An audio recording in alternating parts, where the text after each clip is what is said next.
Je sais que le sujet d'aujourd'hui est vaste, que Christelle a beaucoup de choses à vous dire. Donc, je vais juste, en guise d'introduction, présenter rapidement Didacto, que la plupart d'entre vous connaissez puisque donc, vous avez connu par la newsletter. Enfin, en tout cas, vous avez connu ce webinaire par la newsletter. Donc, Didacto, en quelques mots, existe depuis plus de 25 ans et nous sommes une entreprise assez particulière puisqu'on ne fait que du jeu, donc pas de jouets, pas d'épée laser, pas de Playmobil, que du jeu à destination des acteurs éducatifs et de la santé, principalement, donc au premier chef, les écoles maternelles et primaires, les ludothèques, les centres de loisirs, mais aussi les professions de santé, donc psychomotriciens, ergothérapeutes. On travaille avec les hôpitaux, avec les EHPAD, et bien évidemment aussi avec des soignants en cabinet, et puis les parents qui souhaitent le meilleur pour leurs enfants. Donc on propose aujourd'hui plus de 2200 jeux qui sont sélectionnés chez plus de 120 éditeurs en France, en Europe et dans le monde, avec une moyenne de 350 à 400 nouveautés par an tout de même. Donc voilà, comme tout ça est assez compliqué pour s'y repérer parfois, on essaie d'être présent en termes de conseils et d'aide au choix des jeux. C'est le cas aujourd'hui, bien entendu. À travers nos commerciaux sur le terrain, on n'en a pas partout, mais on en a quand même une douzaine partout en France qui vont pouvoir reprendre peu à peu l'activité avec ce déconfinement. Et on peut aussi, bien entendu, vous conseiller en direct par mail à l'adresse contact@didacto.com ou par téléphone pour vous aider à choisir vos jeux par rapport à une problématique particulière, que ce soit dans votre établissement ou à la maison. Enfin, certains le savent peut-être, mais on est installé depuis quelques mois en région parisienne. On a déménagé à Vitry-sur-Seine, donc c'est accessible depuis la ligne 7. C'est facile d'y aller et on peut vous y accueillir dès maintenant pour ceux qui sont à Paris ou pour ceux qui passent, pour vous présenter les jeux, vraiment dans le respect de la sécurité de chacun et des gestes barrières. Donc voilà pour cette courte présentation de Didacto. Concernant plus le séminaire d'aujourd'hui, je vais laisser la parole à Christelle. Il s'adresse aussi bien aux parents d'enfants 10 qu'aux enseignants qui y sont confrontés dans leur classe ou aux soignants qui cherchent des outils dans leur pratique quotidienne. Et quel que soit le trouble DIPS de votre enfant, il appréciera et vous apprécierez de pouvoir profiter des jeux qui sont adaptés à ses spécificités et qui ne le mettront pas en échec. C'est surtout ça qui est important. Des jeux qui lui permettront aussi de s'entraîner dans un esprit ludique à pallier toutes ces difficultés. Alors, on a la chance d'avoir chez Didacto une spécialiste de ces questions, donc Christelle Moisson-Proposeur, qui va se présenter aussi, et qui est notre responsable commercial en Ille-et-Vilaine, qui anime l'association Révoludique et qui est une spécialiste donc, en pédagogie ludique. Donc, je vous souhaite une heure passionnante et instructive en sa compagnie. Voilà. Bon, bonne heure à tous. À toi, Christelle. Merci Étienne, merci Sabine. Bonjour à tous. Merci pour l'intérêt que vous portez au sujet de ce webinaire. Alors, intitulé « Jeux et troubles 10, retrouver le plaisir d'apprendre en s'amusant ». Je vais essayer de vous conduire tout au long de cette petite heure au cours d'un chemin où on va découvrir les troubles 10 pour ceux qui ne savent pas ce qui se cache derrière ce terme de troubles 10 et puis de vous guider pour choisir au mieux les jeux adaptés pour accompagner au mieux les enfants dont vous vous occupez. Alors, comme il a été dit, je suis Christelle Moisson-Proposeur, je suis enseignante et présidente de l'association Révoludique, dont les deux principaux piliers sont l'apprentissage par le jeu d'une part et la parentalité ludique d'autre part. Donc, je vais essayer de mettre ces compétences au service de ce webinaire et en même temps de mettre en avant des jeux que Didacto peut vous proposer, puisque je suis déléguée pédagogique Didacto en Ille-et-Vilaine. Voilà, donc nous allons être accompagnés par un petit support, un diaporama, et je vais basculer de temps en temps sur mes mains pour vous présenter des jeux de façon plus vivante. Alors, j'aimerais qu'on commence avec un petit nuage de mots. Ce nuage de mots, dès que vous allez le voir apparaître sur votre écran, il y a des mots qui vont vous parler, d'autres pas du tout, puisque en fait, ils reflètent la diversité des participants qui assistent à ce webinaire aujourd'hui. En effet, que vous soyez parent d'enfants souffrant de troubles 10 ou de difficultés d'apprentissage qu'on n'a pas encore diagnostiquées, professionnels déjà aguerris dans ce thème ou alors enseignants un peu démunis parce que souvent pas assez formés, vous allez vous reconnaître dans certains de ces mots. Il y a des mots très positifs, des mots plus négatifs et ils reflètent un peu ce qui se cache derrière le terme de trouble 10. Alors voilà comment on va s'y prendre. On va voir 3 axes. D'abord, pour mieux comprendre ce que sont les troubles spécifiques du langage et des apprentissages, puisque c'est leur véritable nom, on dit trouble 10 par raccourci, il va falloir déjà savoir les distinguer des difficultés d'apprentissage. Donc, un petit peu de théorie au départ sur cette différence. Ensuite, un zoom sur les troubles 10 et de façon isolée et aussi de façon commune pour savoir de quoi l'on parle afin de mieux choisir les jeux selon ces différents troubles, sachant que la plupart du temps, plusieurs sont associés. Alors, difficultés d'apprentissage ou troubles de l'apprentissage? Les difficultés d'apprentissage ont 3 sources. Vous voyez s'afficher d'abord la source affective. Un enfant peut souffrir d'anxiété de performance, c'est-à-dire qu'il va être paralysé juste à l'idée de devoir rendre un devoir, effectuer quelque chose qui lui est demandé. La peur de l'échec le paralyse. Il va aussi y avoir, par rapport à sa situation familiale, sa situation socio-économique, un désengagement qui va l'amener à laisser tomber, entre guillemets. À côté de la source affective, il peut y avoir une nature pédagogique qui peut être amenée par des déménagements fréquents, par exemple. On va se retrouver dans un style d'enseignement qui ne correspond pas à ce à quoi était habitué l'enfant. Ou alors lui-même, l'enfant, ne va pas avoir développé des stratégies d'apprentissage. On va dire, tu ne sais pas travailler. Non, il n'a pas encore trouvé de quelle façon il va pouvoir mettre en place des stratégies pour apprendre au mieux. Et puis enfin, on va avoir une nature cognitive qui peut être liée à des difficultés d'attention ou des troubles du langage. D'où la difficulté de savoir si on se dirige vers des difficultés d'apprentissage ou des troubles de l'apprentissage. Les difficultés d'apprentissage, donc j'ai parlé de cette anxiété qui va mener à l'échec, il faut savoir qu'elles sont temporaires quand on les diagnostique, ce qui est assez facile au niveau des difficultés d'apprentissage. Une aide appropriée va pouvoir soit les faire disparaître, soit en limiter l'impact. Au contraire, les troubles d'apprentissage sont des troubles permanents. Leur nature est neurologique et génétique. Vous avez souvent des parents dyslexiques qui ont ensuite des enfants dyslexiques. Et on peut les définir avec autour de 3 axes. Et là, vraiment, je ne fais pas une présentation scientifique, loin de là. Je veux juste brosser un portrait pour que vous sachiez au mieux de quoi on parle.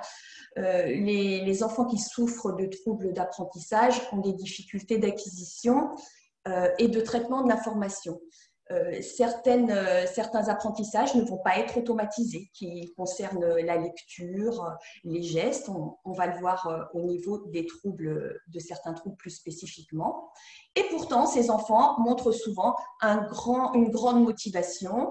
Ils n'ont pas de troubles visuels, auditifs, et ils ne souffrent pas de déficience mentale ni de retard intellectuel. Souvent, le potentiel est très bon et pourtant, il y a échec.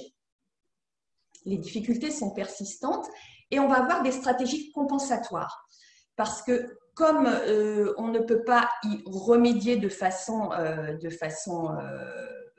définitive, l'enfant lui-même va comprendre qu'il doit développer des stratégies de contournement pour apprendre mieux, en lisant à haute voix, par exemple. Mais bien sûr, il va y avoir l'accompagnement des professionnels, orthophonistes, psychomotriciens, ergothérapeutes, et aussi l'accompagnement de fédérations comme la Fédération des Dys, présente un peu partout en France. L'accompagnement d'entreprises qui proposent des outils numériques pour aider au mieux les enfants, etc., etc. Et nous, ce qu'on va voir, c'est que le jeu peut faire aussi partie de ces outils.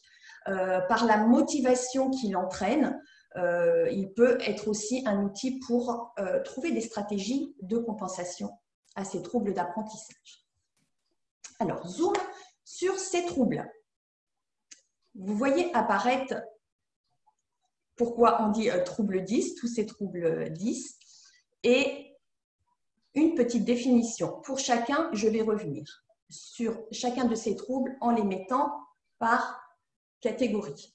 En effet, là, vous voyez apparaître en bleu la dyslexie et la dysorthographie qui sont des troubles du langage écrit. Alors, la dyslexie, elle représente à peu près 8 à 10% des enfants qui souffrent, des enfants. Et parmi les enfants qui souffrent de troubles d'apprentissage, il faut bien noter qu'il y en a 40% qui souffrent de plusieurs troubles associés. Souvent, dyslexie, dysorthographie vont de pair. Mais dysorthographie et dyspraxie seront aussi souvent liées. Donc, la dyslexie peut être phonologique ou lexicale. L'enfant confond des sons et confond des lettres qui se ressemblent. P et B, P et Q. Au niveau des sons, V et F, ch et je. Et ces difficultés vont le mettre à mal aussi au niveau de l'orthographe. Au niveau de la dysorthographie, elle peut être aussi phonologique. Donc, un enfant va écrire une phrase avec ces lettres qu'il confondra, que l'on retrouvera au niveau des mots qui donc n'auront pas phonologiquement, ne correspondra pas à la phrase que l'enfant entend écrire. Au niveau lexical, il va y avoir une non-automatisation de l'apprentissage des mots. Pour nous, quand on apprend un mot, pour ceux qui ne souffrent pas de troubles d'apprentissage, on a cette image du mot qui est dans notre cerveau et on n'a pas besoin de redéchiffrer le mot quand on le voit pour le lire, au contraire des enfants dyslexiques. En dysorthographie, la dysorthographie lexicale va se manifester par des phrases qui vont être justes phonologiquement, mais pas au niveau orthographique. Par exemple, le pain blanc, P-I-N-B-L-E-N, sans forcément en plus que les mots soient coupés. Voilà pour ces deux troubles qui sont les plus communs et que vous connaissez sans doute le mieux. Ensuite, vous voyez en orange la dysphasie, et là on est dans les troubles du langage oral. L'enfant qui souffre de dysphasie va avoir des problèmes d'expression, mais aussi des problèmes de compréhension. On va se rendre compte de ces problèmes d'expression parce que ces phrases ne vont pas forcément avoir de sens et les mots vont être très souvent à l'infinitif et non juste grammaticalement. Il va avoir du mal à construire des phrases correctes. Ensuite, on va vers toute autre chose, mais qui peut être associée aux autres troubles cités. La dyscalculie, les troubles des activités numériques en mathématiques. Plus précisément, le chiffre même n'est pas concret pour l'enfant. Il ne va pas associer le chiffre à son écriture, à la quantité qu'il représente. Il ne va pas avoir de logique correcte, il ne va pas réussir à résoudre des problèmes et de simples calculs de type des petites additions, des petites multiplications vont lui causer de grands problèmes, de grands soucis et demander énormément d'efforts. Alors ensuite, on est là dans le cadre jaune avec des troubles associés aux gestes. Alors c'est la dyspraxie et la dysgraphie se caractérisent par un problème de coordination œil-main. Et pour ce qui est de la dyspraxie, on va souvent dire de ces enfants qui souffrent de dyspraxie qu'ils sont maladroits, qu'ils ne font pas attention. L'enfant qui souffre de dysgraphie va avoir énormément de difficultés à écrire ou à dessiner. Pour écrire, le simple fait de reproduire le dessin d'un mot va être extrêmement compliqué, d'une lettre, va lui demander extrêmement d'efforts. Ces enfants dyspraxiques ou dysgraphiques souffrent aussi de repérage dans l'espace et de troubles visuo-spatiaux. Donc, pour terminer, donc, en violet, les troubles de l'attention, avec ou sans l'hyperactivité, d'où le H, qui, eux, font partie des troubles 10 et qui se manifestent souvent par le fait que l'enfant va être très inattentif, mais une pensée va en chasser une autre, il va oublier la consigne que l'on vient de lui dire, il va oublier systématiquement ses affaires. Quand cela est associé à une hyperactivité, il va y avoir une impulsivité, voire même une agressivité dans certains cas, qui fait que l'enfant agit avant de réfléchir. Voilà pour ce rapide tableau. Je suis désolée que ce soit aussi succinct, mais il faut qu'on se dirige vers les jeux. Alors, comment choisir des jeux adaptés à chaque enfant? On va reprendre chacun de ces groupes de couleurs que je vous ai montrés précédemment pour voir quelques jeux.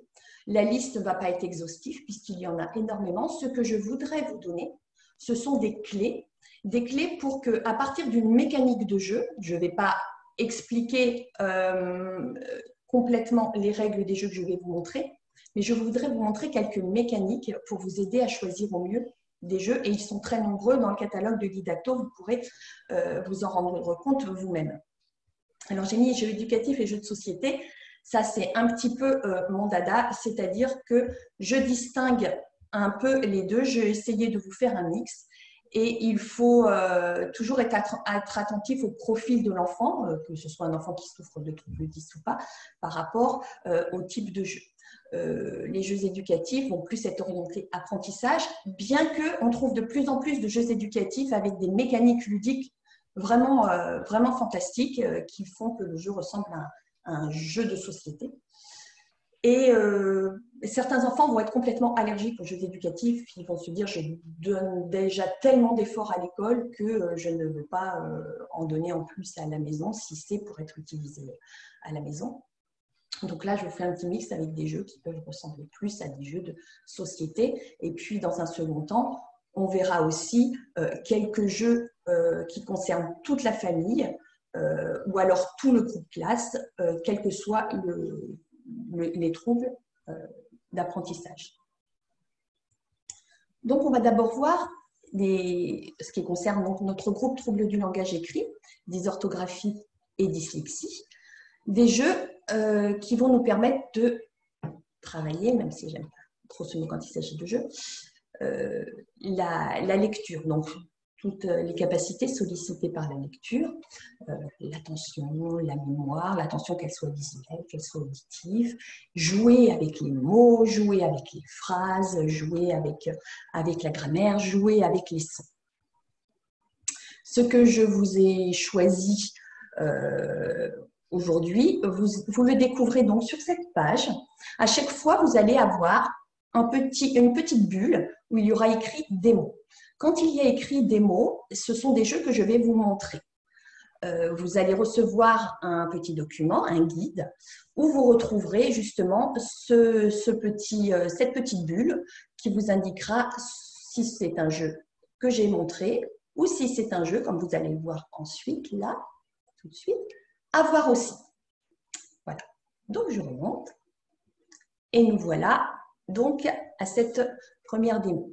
Là, on a 3 éditeurs qui se sont bien spécialisés dans les jeux éducatifs avec une richesse incommensurable au niveau des jeux et surtout des jeux qui permettent qui ont énormément de règles différentes permettant de s'adapter notamment à des enfants qui souffrent de troubles 10, qui n'ont pas besoin d'être dans la rapidité, la stratégie, l'affrontement à l'autre. qui ont besoin juste de s'amuser doucement pour mieux apprendre.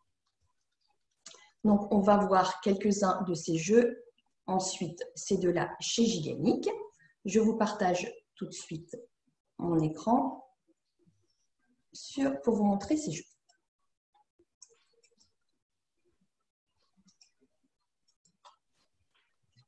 Voilà, alors je vous retrouve ici. D'abord, deux petits jeux, donc je ne vais pas vous décrire les règles, vous montrer simplement les mécaniques. Vous allez avoir au cours de ce webinaire, plusieurs petites boîtes comme ça, les dingos.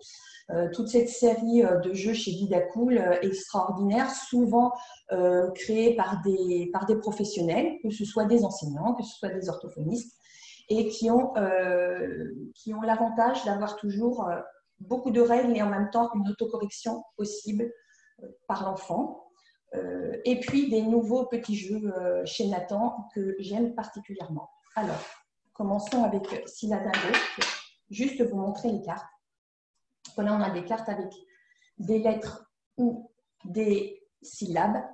Et sous chaque lettre ou chaque syllabe, il va y avoir, et c'est pour ça que j'ai choisi ce jeu, parce que pour un enfant dyslexique, ça lui demande moins d'efforts, il va y avoir des exemples de mots qu'il peut utiliser pour créer avec la syllabe qui est en haut un mot entier.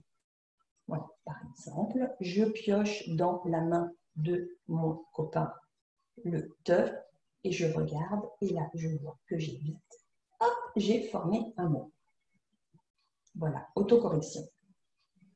Il y a différents niveaux, évidemment, et à gauche, on a le cycle 2, à droite, on a le cycle 3 d'un point de vue des mots de vocabulaire et de la difficulté des sons. Là, on va être chez les plus petits, on va jouer avec les syllabes, sel et piment, et on va avoir des cartes qui représentent des mots. Et on peut effectuer, ne serait-ce qu'avec le nombre de cartes immenses qu'il y a dans cette boîte, du tri. Du tri par nombre de syllabes, du tri par rapport au son, comment commence le mot, comment il se termine. La règle du jeu en elle-même est très simple. Quand une carte est posée, je regarde les miennes. Est-ce que j'ai un mot qui commence ou qui finit par le même son? Cochon. Je mets savon. Oh, c'est super. J'ai aussi sapin qui commence comme savon. Je me débarrasse encore d'une carte. Et je termine par lapin. Je remplis ainsi la marmite de la sorcière. Mais si la sorcière demande du sel, une syllabe, je dois mettre un mot à une syllabe. Si elle demande du piment, 2 syllabes, je dois mettre un mot à 2 syllabes. Voilà, pour sel au piment. Si on va vers la grammaire, je vous disais qu'il y avait Cats Family qui proposait aussi énormément de jeux éducatifs. Alors, Grammy-Cats comporte, je crois, 14 jeux. Et vous allez avoir un petit peu de tout, mais là, on est déjà chez les plus grands, avec des images qui vont permettre de créer des récits. Donc, on va verbaliser. On va aussi avoir des cartes qui permettent de créer des phrases avec un petit mécanisme qui permet de faire glisser les lignes pour créer des phrases. Et avec la classe de mots en bas. Et on va avoir des cartes symboles. Là, par exemple, on va dire « Je veux une phrase avec un nom, un adjectif, un déterminant, un verbe et un pronom. » Les jeux sont multiples. On est déjà chez les plus grands, mais c'est assez évolutif. Avec gomme, crayon, ciseaux, là, on retourne un peu chez les plus jeunes pour créer des phrases. Et par rapport à ce que je vous ai dit sur la dyslexie tout à l'heure, vous comprendrez que c'est bien de pouvoir créer des phrases, s'attarder sur les mots en ayant le droit de se tromper. Alors, le but, c'est de structurer. On va avoir les majuscules, on va avoir des compléments, on va avoir des sujets au singulier, des sujets au pluriel, un petit repère pour valider si on a bien mis un sujet au singulier à côté d'un verbe au singulier. Je rajoute un complément d'objet direct et ma phrase est complète si je mets un point. Donc là, on a structuré, on a bien découpé la phrase et on va pouvoir travailler comme ça, soit avec les règles du jeu, soit avec toutes les cartes et on s'amuse à faire les phrases les plus rigolotes possibles, comme celle que je viens de vous écrire. Ce que j'aime dans ce jeu, c'est le ressort ludique, un vrai jeu de société, parce qu'on va pouvoir empêcher les copains de continuer en cassant le crayon, mais on va pouvoir s'en sortir avec un taille-crayon. On va pouvoir couper la phrase d'un copain pour l'empêcher d'avancer, mais on va pouvoir s'en sortir avec du ruban adhésif. Et on a des choses magiques qui permettent de jouer sans être embêté avec le crayon effaçable et le feutre indélébile. Voilà pour gomme, crayon, stylo. Pour jouer ensuite avec les mots de vocabulaire et les sons de vrais jeux de société, on a une mot rapidement, une carte, une série de petites, un petit tableau avec 8 mots à trouver qui correspondent à la carte. Donc, on joue soit avec les mots, soit simplement avec les images, ce qui va demander moins d'efforts à l'enfant dyslexique.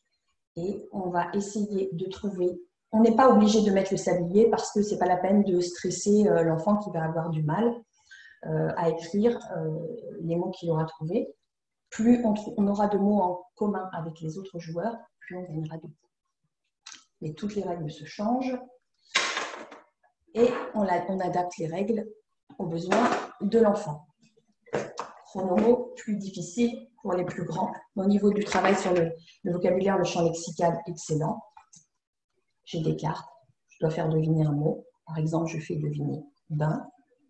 Les cartes qui sont posées sur la table, c'est un jeu coopératif. Donc, on joue contre le jeu, mais tous ensemble. Je dois faire deviner en utilisant le moins de cartes possible. Le mot, par exemple, mousse, le mot bain, en utilisant ces lettres-là et donnant des indices qui ne commencent que par ces lettres-là. Là, par exemple, je vais dire mousse. Je vais dire, oh, bois, herbe. Ah non, c'est pas ça. Je rajoute douche, mousse, douche. Et là, quelqu'un va me dire, par exemple, bain. Et on remporte la carte que l'on a gagnée. Voilà pour tous ces mots, tous ces jeux autour du vocabulaire. On repasse sur notre diaporama. Et je vous montre donc tous les autres jeux que je vous invite à aller voir. Alors, dans la gamme Didacool, ces petites boîtes en fer avec multiples jeux, là je vous ai noté, et vous les aurez, vous recevrez le PDF, tous les petits jeux associés que je vous invite à regarder avec toujours un mécanisme d'autocorrection.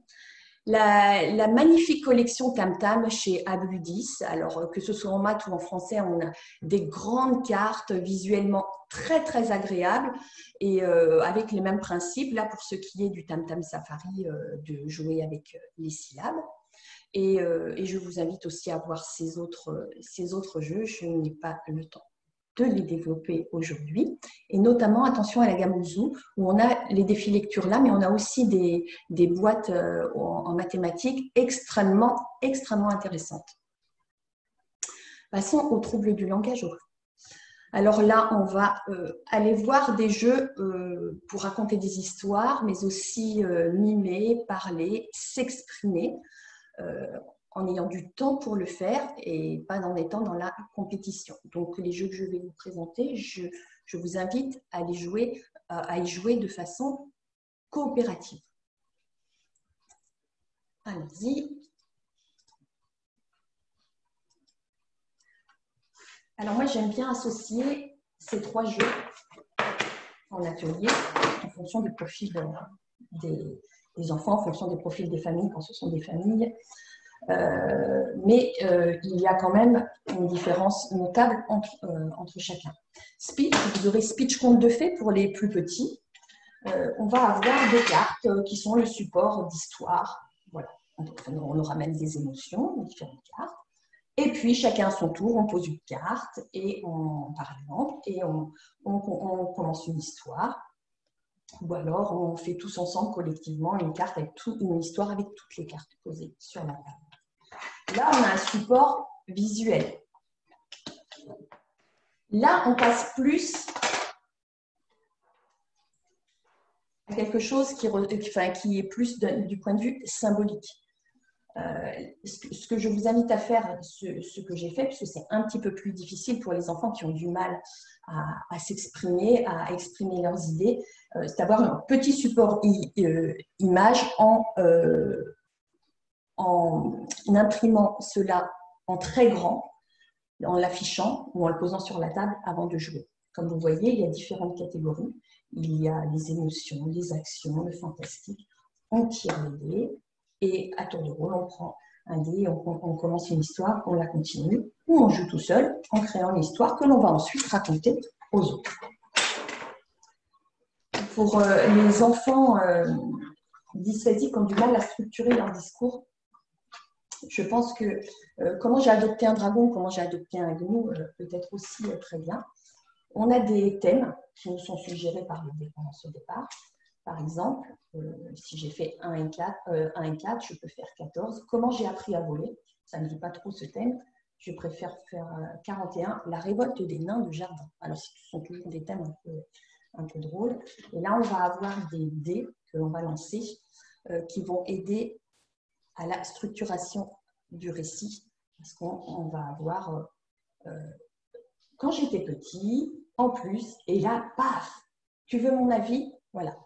Quand l'enfant n'a plus d'idée ou n'arrive pas à faire sortir une idée, les dés peuvent être un élément déclencheur pour la suite de son histoire. Là, pour ces jeux, faire parler.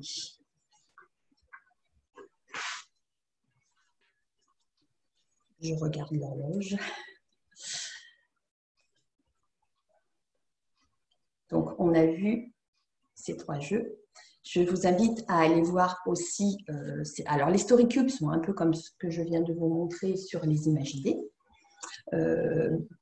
Blabla aussi un très très bon support avec des images pour créer des jeux. Et bien sûr, l'indispensable Dixit, et pour un jeu en famille, il est vraiment extraordinaire. On passe aux mathématiques. Alors, la dyscalculie, pour les enfants dyscalculiques, il va falloir travailler les nombres, travailler les opérations, dédramatiser l'échec et rendre les quantités plus concrètes et faire des jeux de logique. Donc, nous, ce que je vais vous montrer, sans trop m'attarder, encore des jeux de la gamme Vidacool, un vrai jeu de société avec ABBA et un autre petit de chez Nathan, un autre petit niveau de chez Nathan. Au niveau de la logique, la géométrie dans l'espace, je vous dirai un mot de ces jeux que vous voyez ici.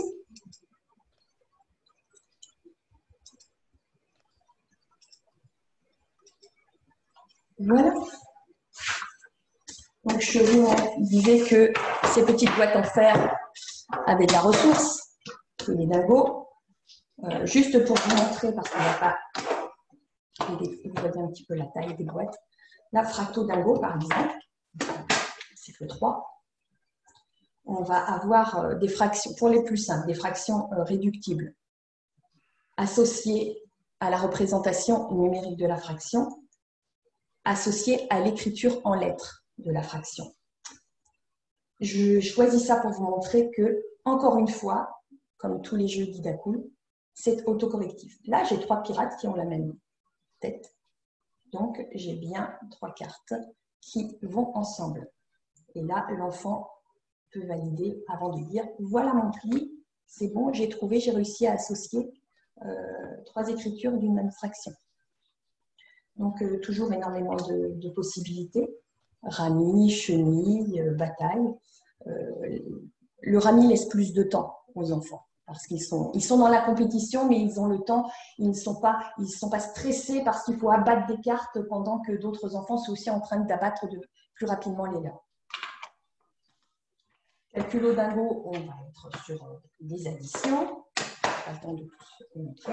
Et Logidingo, des additions à trous que l'on va former soi-même grâce à des cartes que l'on va disposer suivant des modèles préétablis qu'on n'aura qu'à remplir avec le nombre d'hommes des cavernes ou de mammouths demandés. On est dans la logique. Chez les dingos. Une petite vue sur 1, 2, 3 tomates pour les plus petits. 1, 2, 3 tomates, je vais y avoir des papas et des mamans pour qui il faudra remplir les paniers.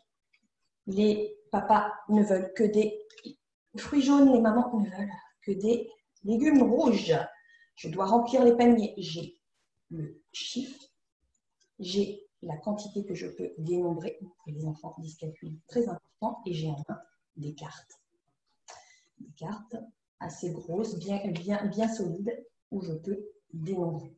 Là, je peux mettre 3 plus 4 et je remplis le panier du papa. Hop, je gagne le pli et je gagne 2 pièces. Oh, je peux remplir les légumes demandés par la maman. Encore une fois, je gagne. Ressort ludique comme ces autres petites boîtes Nathan que je vous ai montré tout à l'heure. On a quelques cartes comme ça qui viennent changer la donne. Le panier magique, on peut transformer les fruits en légumes. Puis cette petite carte dit, tu as le droit de piocher une carte dans le pli, dans les cartes de ton voisin. Voilà. Pour Nathan. Alors, pour la géométrie, pour ces enfants qui ont du mal à voir, à imaginer dans l'espace les formes, on va avoir chez Abba toute une collection de jeux de construction qui sont associés à des cartes défis évolutifs, puisque les cartes, il y en a des faciles et des moins faciles, et on voit la difficulté de certaines, avec plein de petites pièces comme ça.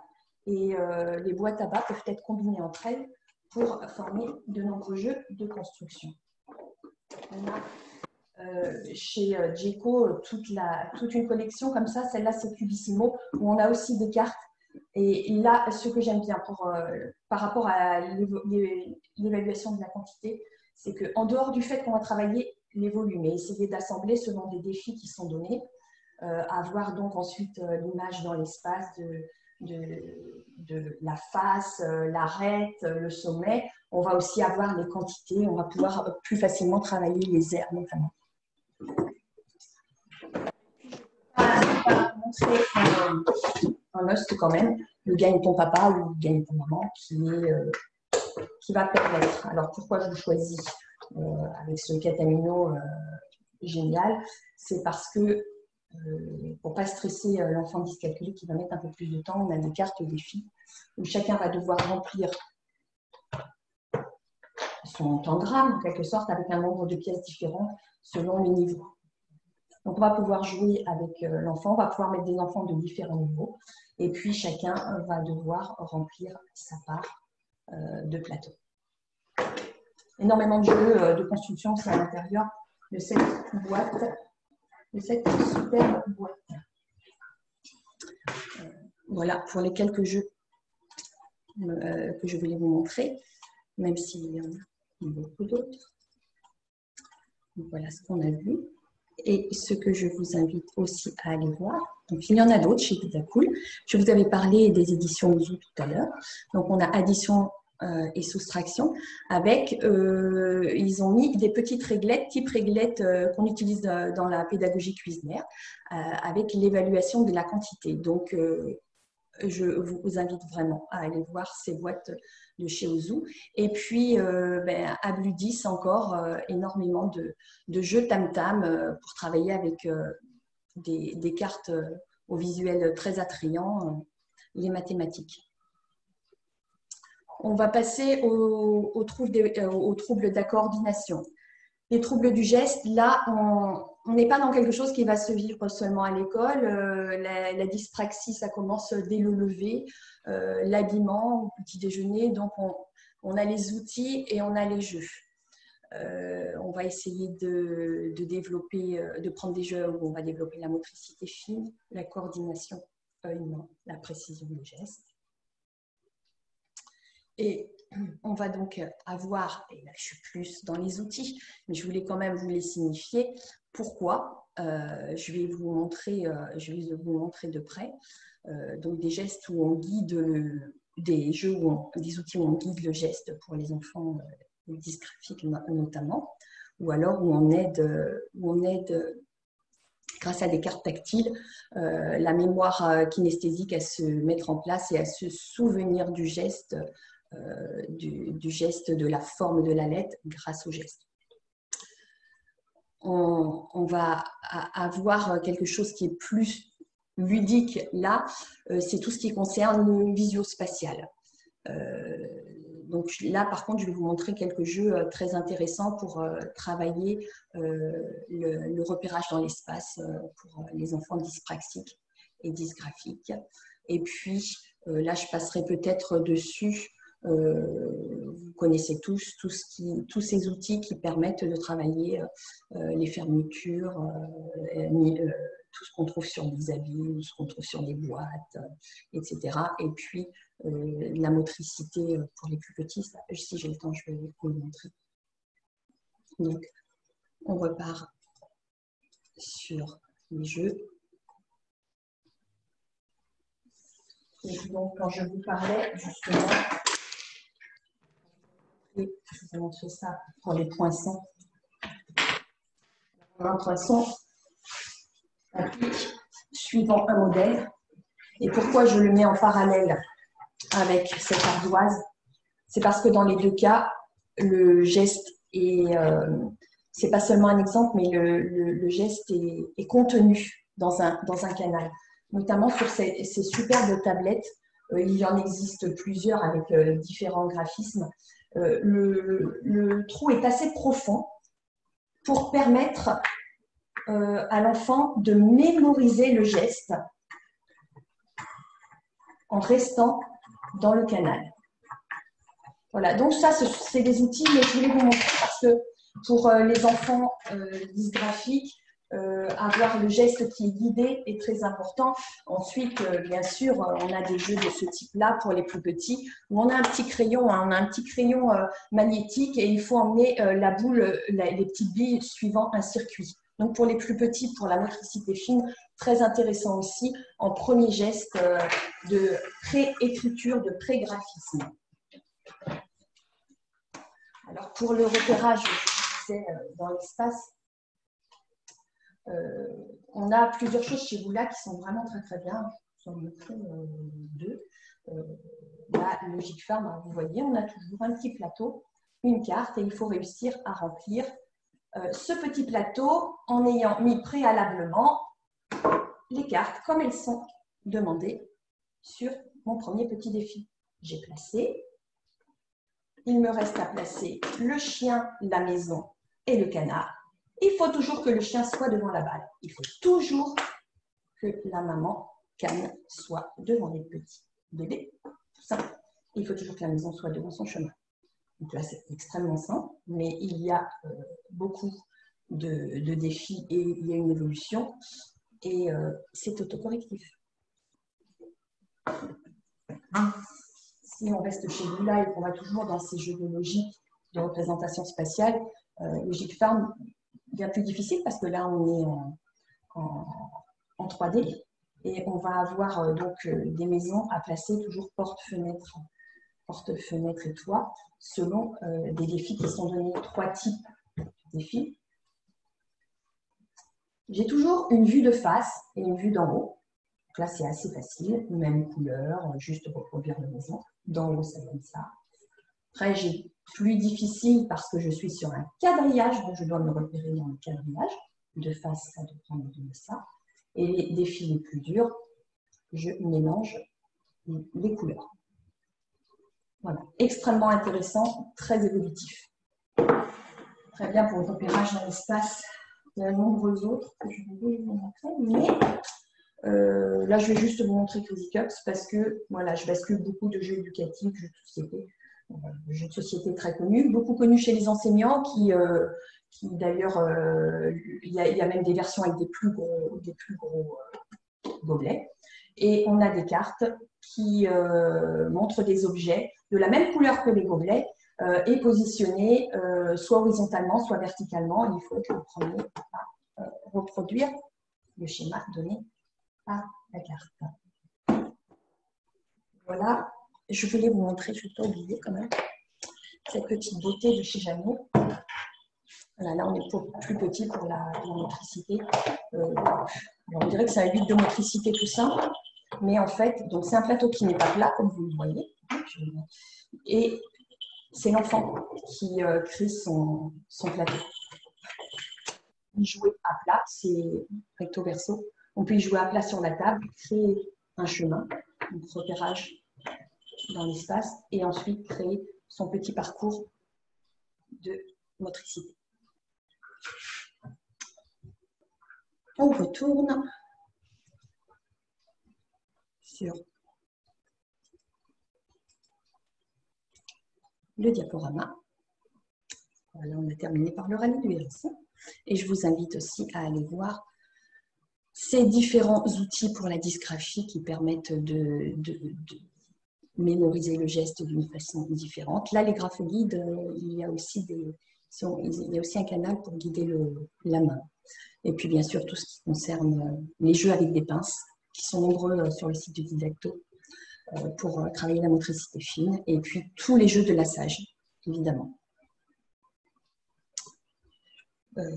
Vous verrez donc aussi chez Cats Family, qu'on a vu en français, qu'on a vu en mathématiques, des jeux pour les repérages, la droite, la gauche, dessus, dessous, Spatio 4, je vous conseille d'aller le voir.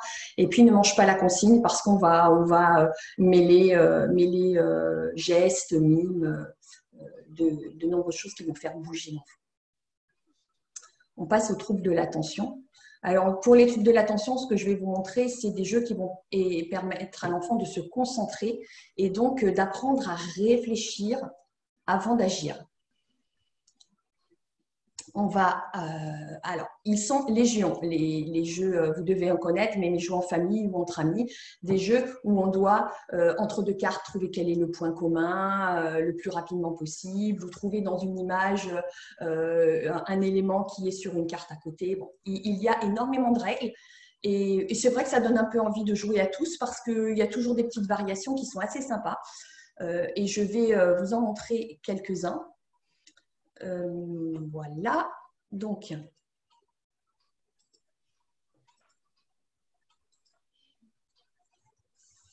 allez, on va pas être gourmand parce que le temps file.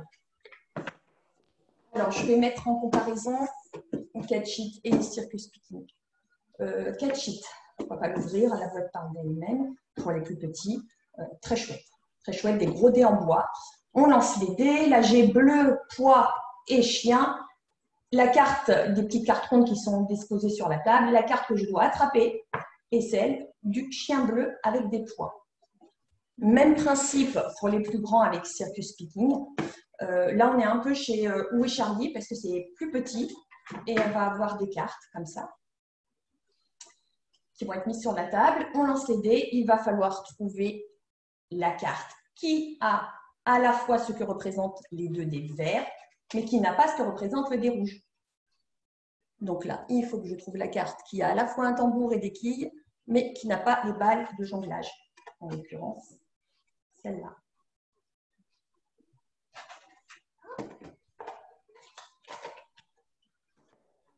Bon, alors évidemment, je vois juste les bazars bizarres. Allez voir les bazars bizarres parce qu'on n'est pas dans les cartes comme on doit distinguer une forme, une couleur. Bon, c'est toujours super bien, c'est des petits jeux qui passent partout, qu'on peut emmener partout. Mais là, on a des objets. Et quels que soient les bazars bizarres, on a une... Pour les tout petits, là, c'est 3 ans, il faut attraper sur la table la pièce qui est ou qui n'est pas selon la façon dont on veut jouer sur la carte. Les variations avec les bazars bizarres, le bazar bizarre tout court, le bazar bizarre 2.0 font des règles de plus en plus compliquées avec ce qu'il faut attraper au niveau des personnages par rapport à ce que les cartes représentent.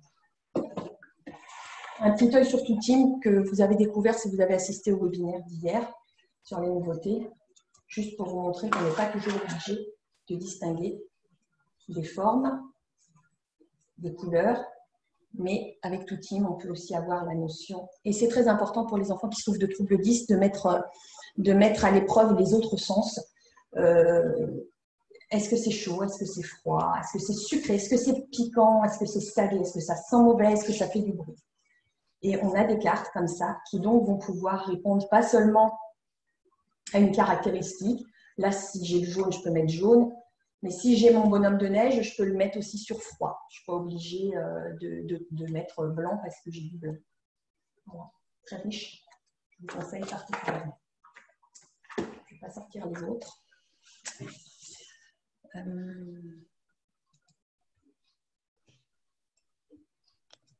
On revient sur le diaporama et je vous proposerai d'aller voir ensuite. Évidemment, je ne peux pas ne pas les mentionner, tous les jeux en matière de logique de chez Smart Games, depuis les tout petits avec des comptes qui sont associés au jeu, en allant vers les plus compliqués, qui sont des vrais casse-têtes aussi pour les adultes. Une mine d'or, et puis voilà, tous les jeux que je vous ai mis ici, que vous retrouverez sur le PDF. Il me reste peu de temps, mais je veux quand même mentionner les jeux pour toute la famille. Alors, les enfants qui souffrent de troubles d'apprentissage sont mis à mal par rapport à leur confiance en eux-mêmes, leur estime d'eux-mêmes, parce qu'avant que ces troubles soient diagnostiqués, ils sont quand même montrés du doigt, ils souffrent à l'école, ils sont parfois harcelés, ils ne comprennent pas leur échec par rapport à toute la motivation et tous les efforts qu'ils mettent, ils se sentent différents. On a même aussi, une fois qu'ils sont équipés en classe parce qu'ils ont été diagnostiqués, il y a aussi des cas de jalousie. Oh, bah, tiens, pourquoi tu as plus de temps pour faire cet exercice? Oh, bah, pourquoi tu as un ordinateur pour t'aider à trouver les mots, comment ils s'écrivent? Voilà. Donc, il y a une certaine souffrance et je voulais pas terminer ce petit webinaire sans vous parler de l'avantage des jeux coopératifs et puis aussi mettre un petit mot sur l'importance à exprimer ses émotions et le jeu peut être un bon support. Donc, les jeux coopératifs sont légion. Depuis quelques années, on en a partout, de toutes sortes. Tant mieux, parce que c'est vraiment génial et les jeux coopératifs sont vraiment des ressorts ludiques exceptionnels. Ce que je veux vous montrer ici sont des vrais jeux familiaux, mais je les ai choisis parce qu'ils vont être adaptés à des enfants qui souffrent de troubles de l'apprentissage. Je vous dirai pourquoi, juste en 2 mots. Et puis, vous irez voir d'autres jeux, et notamment tout ce qui est jeux des escape games, où on va pouvoir ensemble mettre des stratégies en place. Chacun va se sentir important dans ce qu'il aura apporté à l'équipe. Donc d'abord, et je ne vais pas vous en parler longtemps, mais je vais quand même, j'y tiens, vous montrer. Imagine, alors on n'est pas dans les images, mais on est un peu dans les symboles, et on a des cartes transparentes. Et avec toutes ces cartes, on doit faire deviner un mot, une expression, un titre de film. On n'est pas obligé aussi d'utiliser les cartes et en classe, on peut en faire créer aux enfants. Il n'y a pas de notion de temps, on peut laisser ça sur une table et puis chacun y va de son idée. Et voilà, regardez par exemple, devinez là. 4, 3, 2, 1. Statue de la liberté. Hop. Voilà pour la réponse. Pour ce qui est de concept, pareil, on peut le mettre sur une table à la maison, au fond de la classe. On peut faire créer des cartes par les enfants. On peut avoir envie de faire deviner quelque chose qu'on a en tête, tout simplement parce que le principe nous amuse. Et là, c'est pareil, on a juste du concept. C'est bien pour faire parler les enfants qui souffrent des troubles d'apprentissage. Et on va mettre voilà. Par exemple, moi, je veux faire deviner un conte. Ça parle d'une petite fille, petite, et elle est rouge. J'ai plus de petit pion rouge, un pion ici rouge. Ça parle aussi d'un animal qui est méchant. Un animal qui est méchant et qui mange. Voilà, là on ne voit pas ceux qui sont en bas. Et bien sûr, tout le monde a deviné le petit chapeau vert rouge. Voilà pour concept.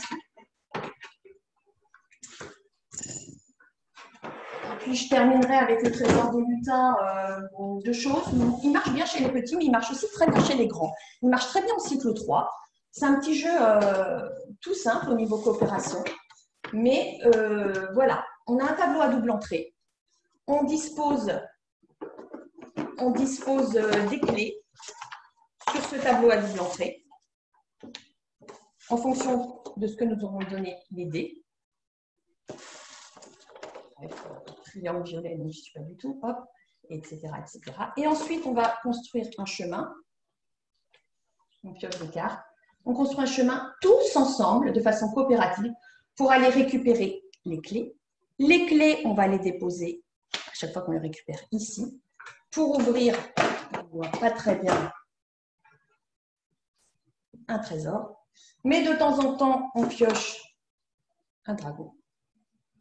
Il faut avoir les 3 clés avant que le dragon arrive au trésor. Et j'ai une petite friandise pour le faire reculer une seule fois d'une case. Donc, tableau à double entrée, coopération, mise en place de stratégie, quand est-ce qu'on donne les bonbons.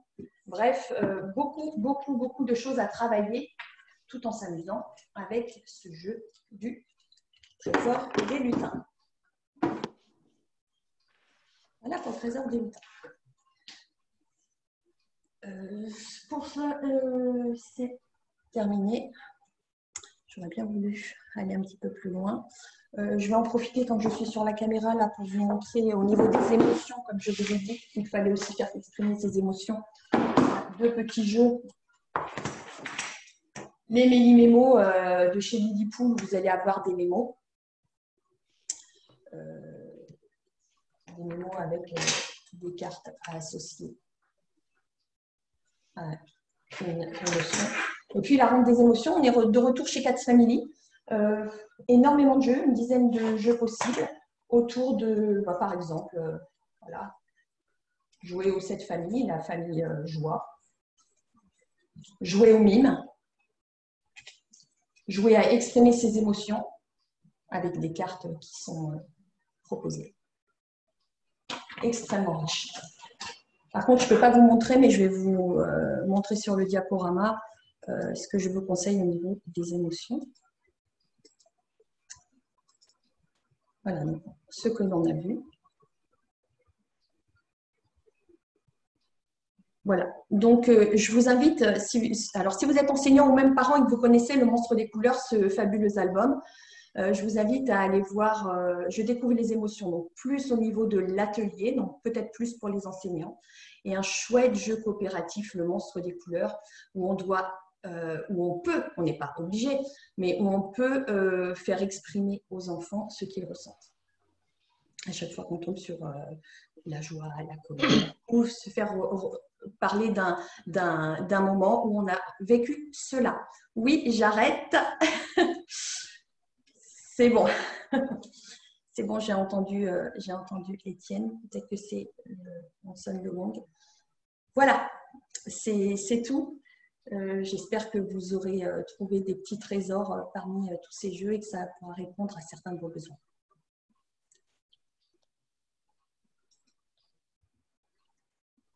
Je laisse la parole à Sabine. Merci Christelle. On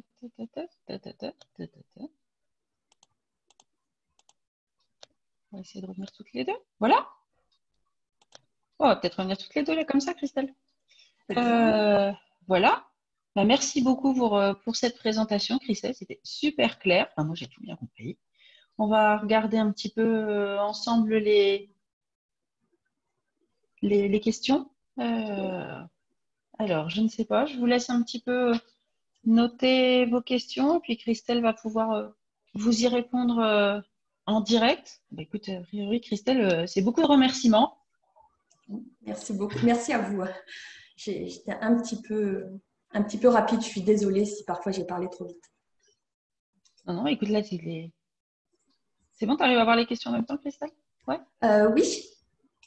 Donc, les retours sont super bons. Un grand merci pour toutes ces découvertes. Belle démonstration. Merci pour la clarté. Alors, est-ce que vous avez des questions particulières?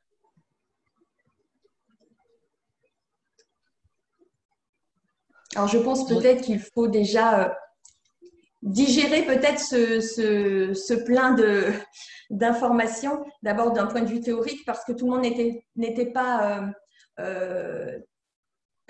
au même niveau d'un point de vue connaissance des troubles spécifiques du langage et des apprentissages. Donc peut-être qu'après avoir digéré, après avoir eu le PDF des jeux présentés et des jeux suggérés, il y aura peut-être des questions qui nous viendront ultérieurement, Sabine, qui pourront être adressées, que tu me transmettras si tu veux. Oui, bien sûr. Ah, tiens, j'ai une question là, Christelle. Est-ce que tu l'as vu? Existe-t-il des jeux de plein air proposés pour les troubles de la coordination, par exemple? Alors après, je pense toujours qu'on peut faire avec tous les jeux de plein air qui existent, quand on crée des parcours, je pense par exemple à l'œuf qu'on a chez Didacto, hein, on doit le jeu de l'œuf qu'on doit transporter sans le casser au bout d'un chemin. On en a un comme ça en plastique chez Didacto. Voilà. On a des jeux qui vont être plus des jeux de kermesse ou pas forcément dits jeux pour les troubles 10, comme la dyspraxie en l'occurrence, mais qui vont pouvoir être adaptés.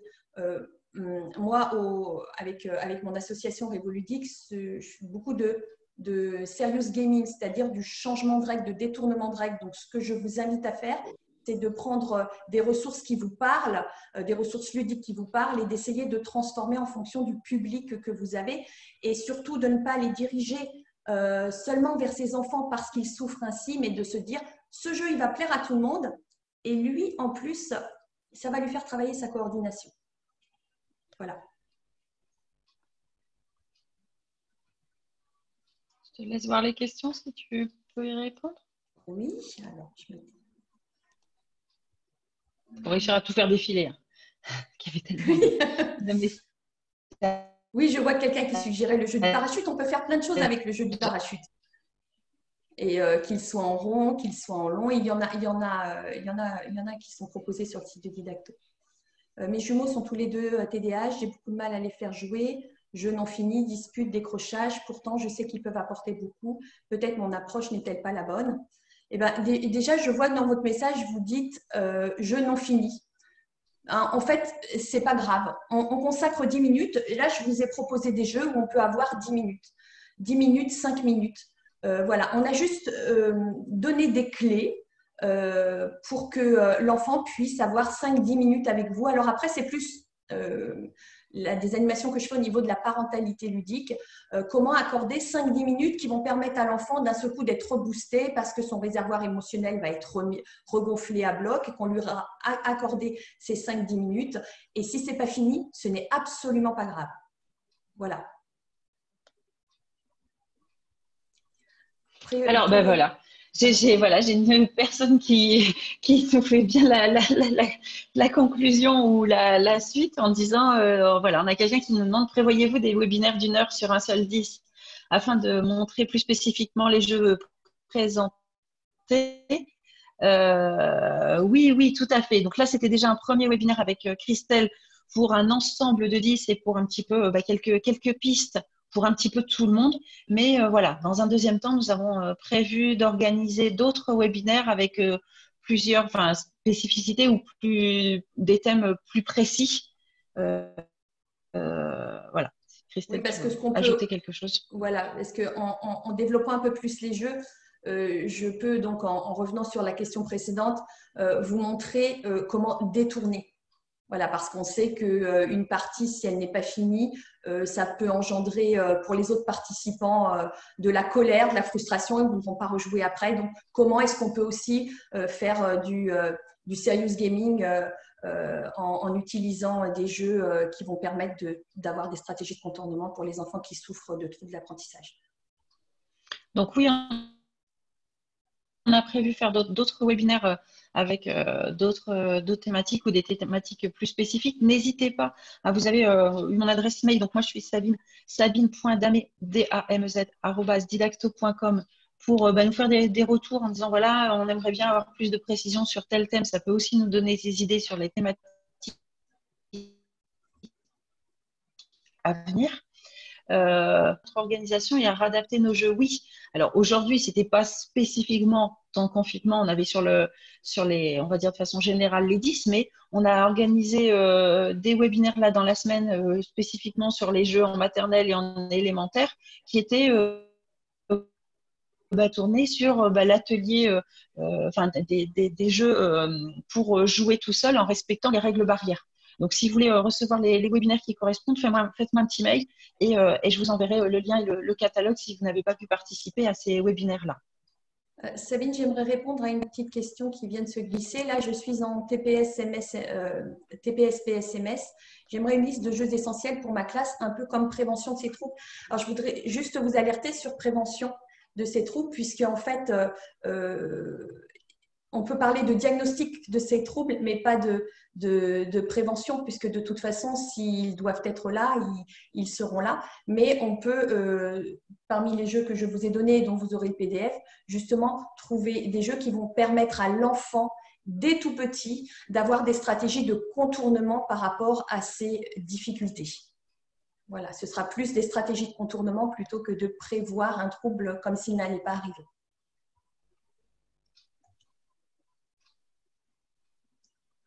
Alors... Ah oui, elle a reformulé. Voilà, dans les messages de tout en bas. Je pense que là, on a répondu à la question. Je pense qu'on a répondu. Je vous remercie pour vos questions. Aux questions. Merci pour votre présence. Merci pour vos questions. Écoutez, je pense qu'il n'y a pas d'autres questions. Non, après, on est plus sur justement des catégories par trouble 10 où chacun a des questions plus spécifiques correspondant. Et il faut bien garder à l'esprit quand même, comme je vous ai dit, que 40% des enfants qui souffrent de troubles de l'apprentissage souffrent de plusieurs de ces troubles et qui sont souvent associés. Donc, c'est pour cela que quand vous regarderez avec une tête froide les jeux que je vous ai proposés, vous vous direz « Ah mais tiens, les jeux qui sont présentés dans cette catégorie, ils serviraient bien aussi à tel autre. » Et c'était volontaire. Voilà.